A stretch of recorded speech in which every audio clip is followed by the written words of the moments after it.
ఆనందము కలిగే పరవాసిని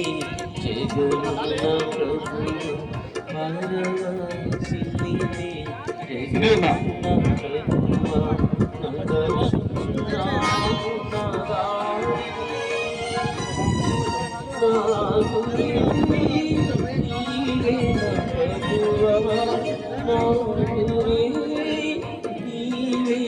ప్రభు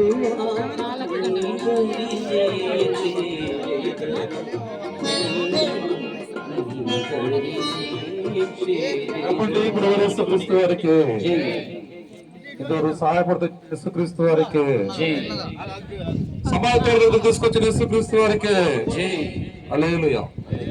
ప్రార్థన శ్రీను ప్రార్థన చేస్తారు.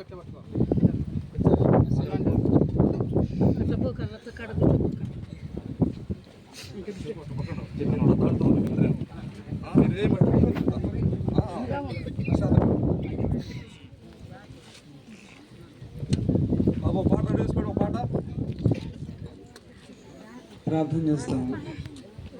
మీరు కూర్చోండి అమ్మా, నిలబడలేదు. ప్రేమల మా తండ్రి, ఘనమైన మా ప్రభువ, పరిశుద్ధులైన మా తండ్రి, స్తుతులు గొప్ప మా ప్రభు, రాజా భూమి మీద సృష్టించిన మా ప్రభు నా తండ్రి, మీ ప్రేమకి స్తోత్రం రాజా. తగిన మా తండ్రి, మా ఆత్మీయ ప్రియులు, మా ఆత్మీయ తల్లిదండ్రులు రాజా, మరి రాష్ట్ర దేవసామాన్ని బట్టి రేపకక్కను బట్టి నా తండ్రి, వారికి ఇచ్చిన బిడ్డలను బట్టి స్తోత్రం రాజా.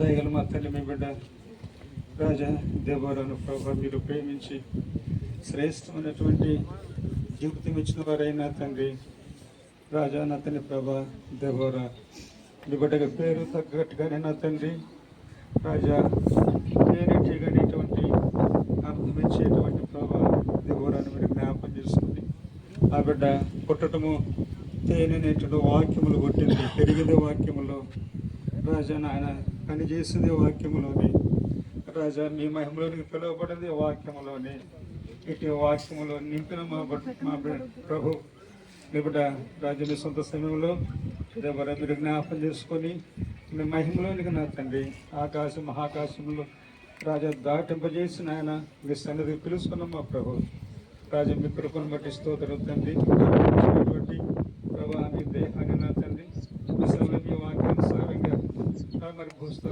సిద్ధపరుస్తుండగా సహాయం చేయండి ప్రభు. విడవబడిన మీద ఆశ్రయింపులను సంఘాన్ని అందరినీ జ్ఞాపం చేసుకుంటూ మీరే కృపతో పెట్టుకుంటూ ఇచ్చిన వందలు చెల్లించుకుంటూ అందరినీ జ్ఞాపం చేసుకుని మా ప్రియ ప్రభు అయిన యేసుక్రీస్తు వారి పరిశుద్ధ నామం మీరు కనపరిచి ప్రార్థించి స్తుతించి మహిమపరిచి వేడుకుంటున్నాం తండ్రి. కృతజ్ఞతం తల వంచి నాదు జీవమును నీ కర్పిత్వాన్ని పాల్పడతాం. వేసుకోనా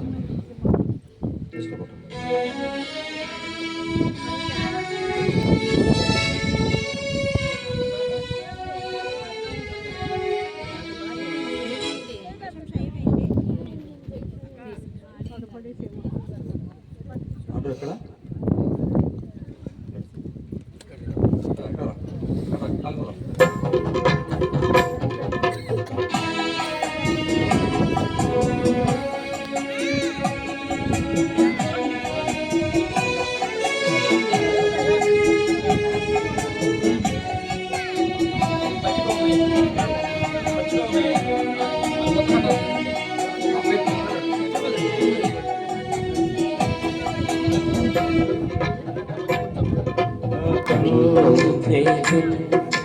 తలవంచి నాకు జీవము అర్పింతును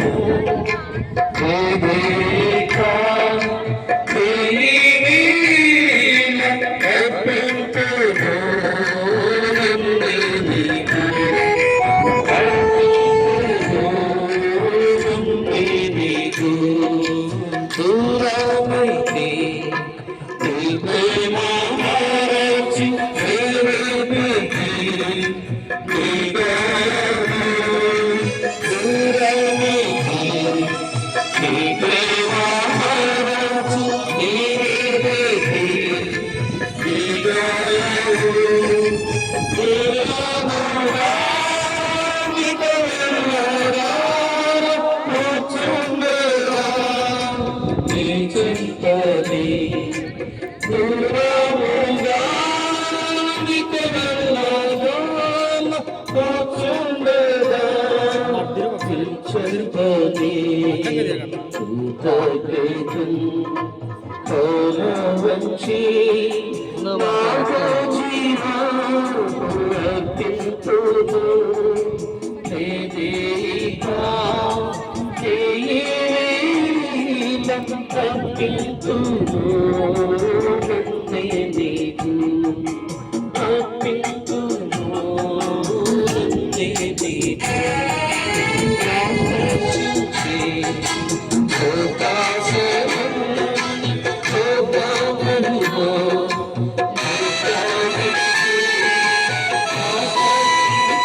దేవుని వాక్యం వింటాం. నెల్లూరులో సీఎంలో చేస్తున్న జానపదం వచ్చి మనకు దేవుని వాక్యం ఇస్తారు. ఎవరు మాట్లాడొద్దండి.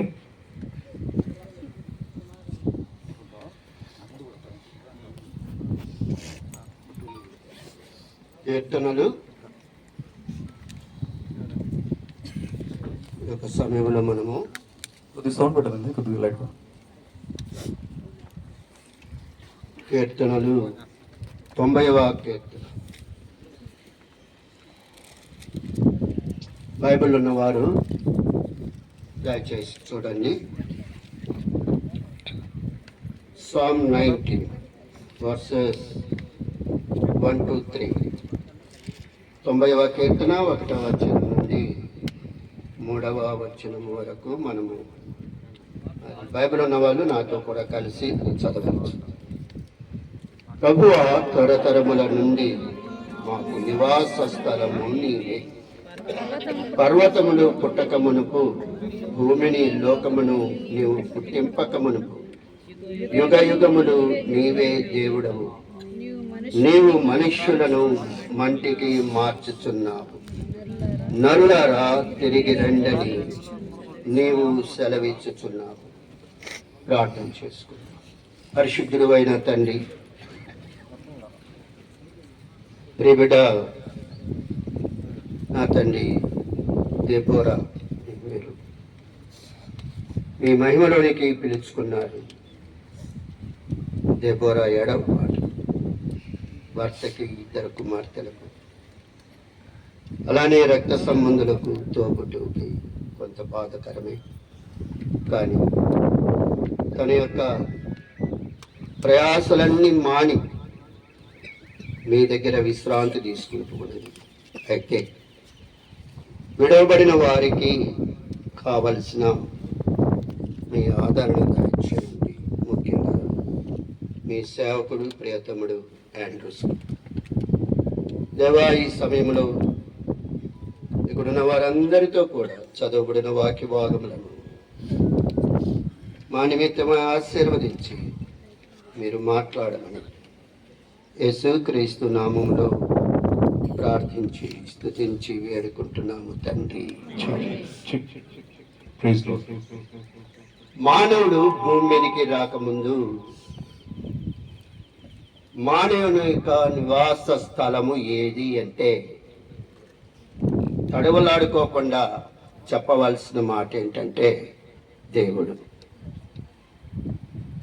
ప్రతి మనిషికి నివాస స్థలము ఎవరు అని అంటే దేవుడే. ఎందుకో తెలుసండి, మొట్టమొదటి మానవుణ్ణి మంటితో చేసిన తర్వాత మానవుని యొక్క నాసికారంధ్రంలో దేవుడు జీవవాయువు ఊదాడు. ఆ జీవవాయువు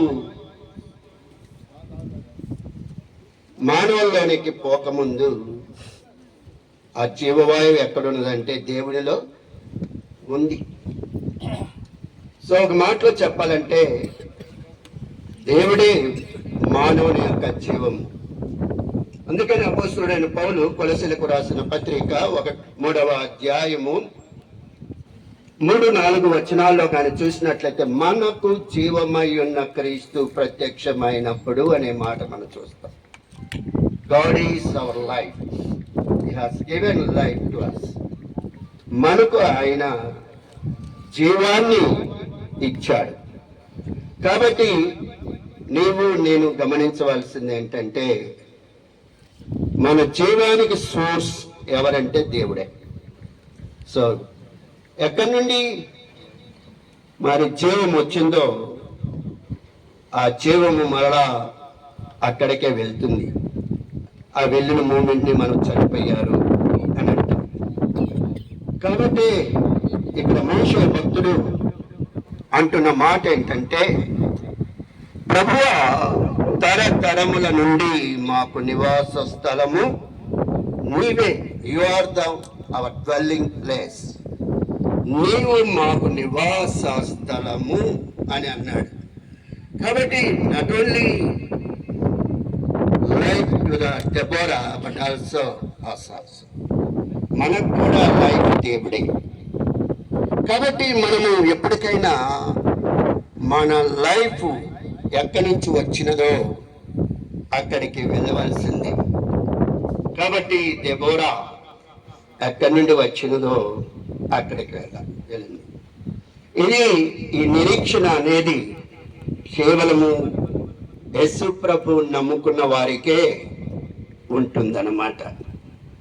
ఇతరులకు ఈ యొక్క నిరీక్షణ అనేది ఉండదు. ఎందుకో తెలుసా? వారికి దేవుడు లేడు కనుక. గాలిలో గాలి, ఆ మట్టిలో మట్టి కలిసిపోయింది అంటారు కానీ బట్ ఫర్ అస్ మనము దేవుని దగ్గరికి వెళ్తాం. అందుకని ప్రసంగి భక్తుడు అన్నాడు కదా, మలైనది ఎలుకటి వలనే మరల భూమికి చేరును ఆత్మ తాను దయచేసిన దేవుని యొద్దకు వెళ్ళను. సో మన ప్రాణము మన ఆత్మ ఆర్ గివెన్ బై గాడ్. దేవుడి చేత ఇవ్వబడినది అనేది మనము గుర్తెరగాలి. అవి మనవి కాదు, అవి దేవుడి. అందుకని ఒక ఆయన ఉన్నాడంటే, ప్రాణము ఆత్మ మానవుడికి లోనుగా ఇచ్చాడంట. యోగ గ్రంథం అలా మాట ఉంటుంది. లోన్ అంటే ఏంటో తెలుసండి? మరలా తిరిగి ఇచ్చేదన్నమాట. లోన్ అంటే ఏంటి? తిరిగి మరలా ఇచ్చేది. So one day we should give our life to the lord. ఎందుకంటే ఆయన మనకిచ్చాడు. కాబట్టి ఇప్పుడు బిడ్డ దెబోరా తాను ఎక్కడి నుంచి లైఫ్ను పొందిందో అక్కడికి ఉంది. ఇప్పుడు దెబోరా ఇక్కడ లేదు. దెబోరా ఈ పెట్టెలో లేదు. ఈ పెట్టెలో ఉందనుకుంటే క్రైస్తవ నిరీక్షణకు అది సరైనది కాదు అన్నమాట. Deborah is not there. ఎవరున్నారు మరి? దెబోరా నివసించటానికి డ్వెల్లింగ్ ప్లేస్ గా ఏమైతే దేవుడు ఇచ్చాడో అది ఉంది. అందుకని పౌలు గారు అన్నారు, మన గుడారమైన అని అంటారు. ఒక గుడారము మన శరీరం అన్నమాట. ఈ శరీరంలో జీవించడానికి దేవుడు ఏం చేశాడంటే అరువుగా, లోనుగా మరి ప్రాణాన్ని, ఆత్మను ఇచ్చాడు. అరువుగా లేకుంటే లోనుగా ఇచ్చే రెండింటిని కూడా one day we should return. మనం మరలా తిరిగి ఇవ్వాల్సిందే. అది మన దగ్గర ఉంచుకోవటానికి వీలు లేదు. కాబట్టి మరలా ఇచ్చేసింది. మరి ఆత్మ ప్రాణం ఉన్నంత వరకు ఈ లోకంలో ప్రేమానురాగాలు, ఇచ్చిపుచ్చుకోవటాలు, ఆప్యాయత ఇవన్నీ కూడా ఉంటాయి. అలాగనే కొంతకాలం మన ప్రియ తమ్ముడు ఆండ్రూస్, ప్రియబిడ్డ మరి దెబోరా కలిసి ఒకరి పట్ల ఒకరు ప్రేమను, ఒకరి పట్ల ఒకరి ఆప్యాయతను పంచుకున్నారు. ఆ పంచుకున్న ఫలితమే 2 కుమార్తెలను దేవుడు వారికి ఇచ్చారు. కాబట్టి కొంతకాలం అయిన తర్వాత దేవుడు అన్నాడు, your work is finished, you come to me అని అన్నాడు. నీ పని అయిపోయింది. మరి ఇందాక షేర్ చేస్తూ చిన్న పాప అంది, మరి తన పని అయిపోయింది. ఇక్కడ తన పని అయిపోయింది. దెబోరా పని మరి మరలా వెళ్ళిపోయింది. కాబట్టి మరి ఆ పనిలో ఫలితం ఎవరు అంటే మరి ఆండ్రూస్ భర్తగా వచ్చాడు. మరి 2 బిడ్డలు కుమార్తెలుగా ఉన్నారు. కాబట్టి ఈ సత్యాన్ని మనము మరి గుర్తెరిగే వారంగా ఉండాలి. సరే, ఇక్కడ ఇంకొక మాటను మనం చూద్దాం. 2వ వచనములో 3వ లైన్లో యుగ యుగములు నీవే దేవుడవు అనే మాటను మనం చదువుతున్నాం. యుగ యుగములు నీవే దేవుడవు. ఎవరికంటే యుగ యుగములు నీవే దేవుడు? మోషే. ఇక్కడ రాసింది ఎవరి కీర్తన? మోషే రాశాడు. కనుక మోషే అంటున్నాడు, మరి యు ఆర్ మై గాడ్ అంటున్నాడు. నీవు మా దేవుడవు యుగ యుగాలకు కూడా అని. అందుకని మనం చూస్తే బైబిల్లో యెహోవా తమకు దేవుడుగా కాగలిగిన జనులు ధన్యులు అని. యెహోవా తమకు దేవుడుగా కాగలిగిన జనులు ధన్యులు.